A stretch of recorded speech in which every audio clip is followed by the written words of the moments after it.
Vamos a ver algunas reglas.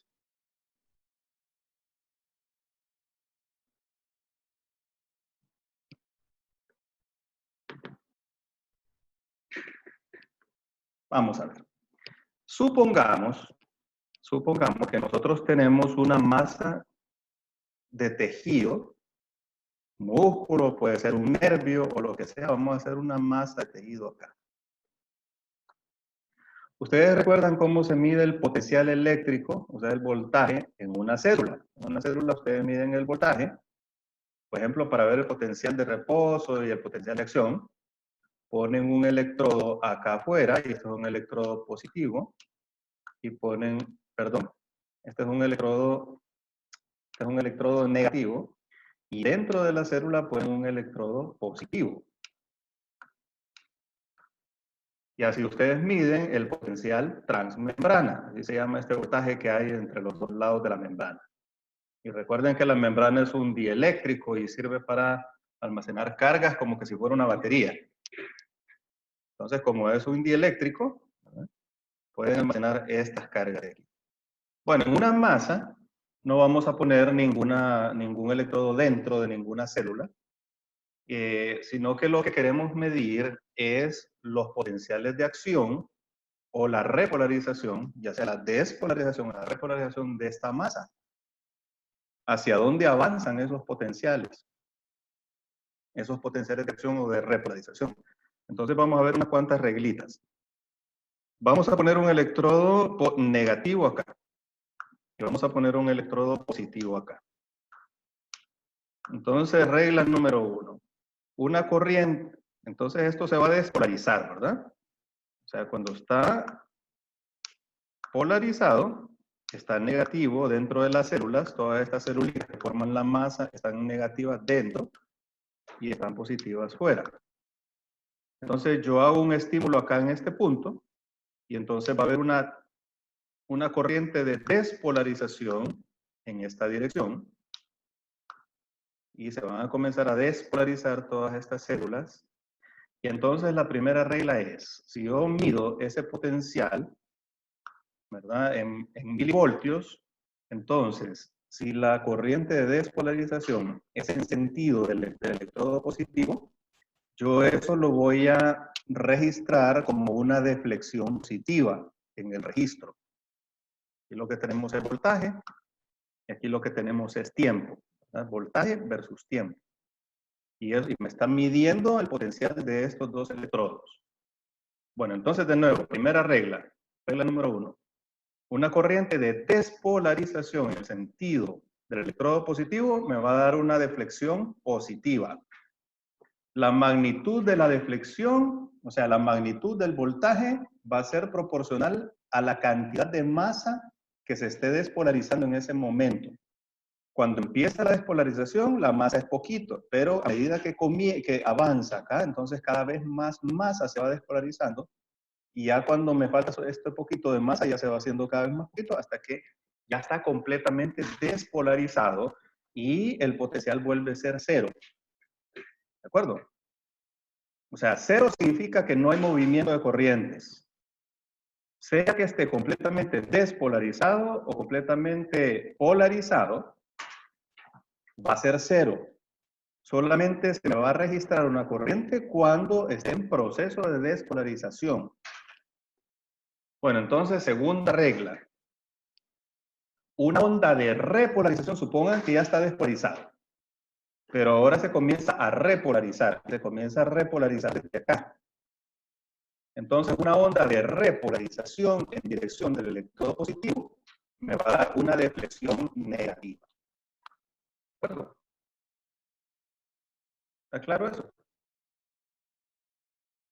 Una corriente de despolarización hacia el electrodo positivo me va a dar una deflexión positiva. Una corriente de repolarización hacia el electrodo positivo me va a dar una deflexión negativa. ¿Y qué tal si la corriente va en contra del electrodo positivo? Si va en contra del electrodo positivo, entonces va a ser todo lo contrario. Si la despolarización ocurre de aquí para allá, entonces esto se me va a registrar como una corriente, una deflexión negativa. Y si la repolarización va para allá, esto se me va a registrar como una corriente positiva.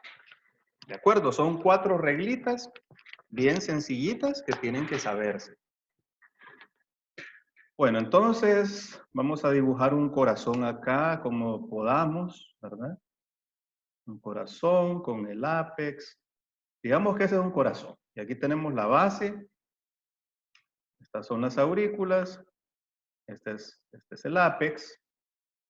La corriente de despolarización nace aquí en el nódulo sinusal. Desciende por las fibras internodales. Hay un haz también que le da vuelta a la aurícula para despolarizar la aurícula. Entonces la corriente, digamos, yo pongo un electrodo negativo acá y pongo un electrodo positivo acá y vamos a ver el concepto de vector instantáneo. Digamos, comienza la despolarización acá y captamos el vector en un momento del tiempo. Entonces, aquí las corrientes van a viajar en varias direcciones, ¿verdad?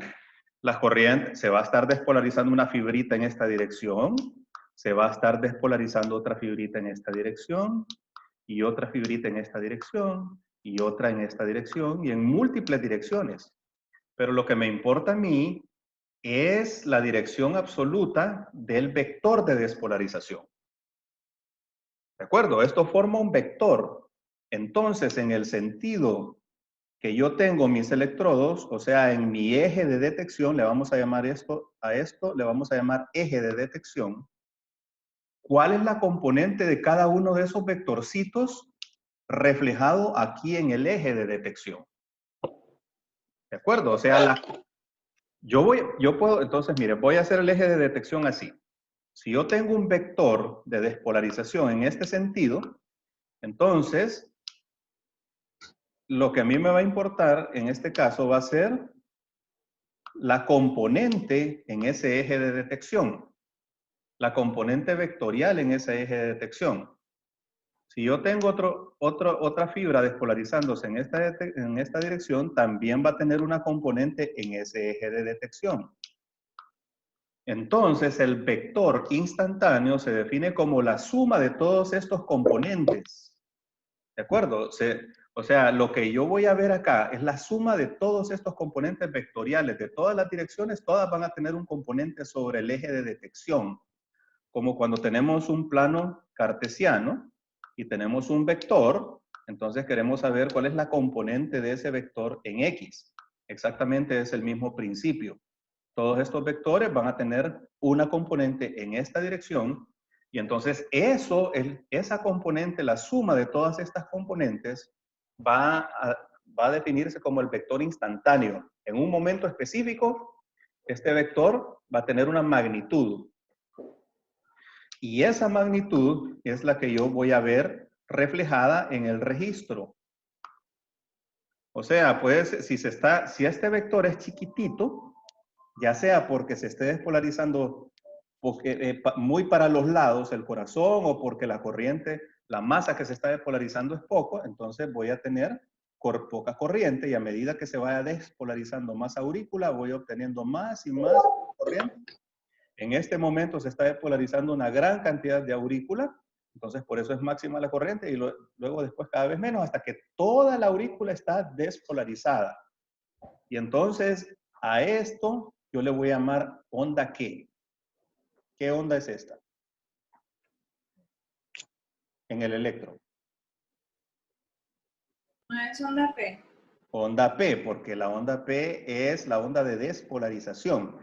Pero si ustedes se fijan bien, la onda P de una derivación, que es esta derivación que tengo yo acá, no me está reflejando toda la actividad cardíaca.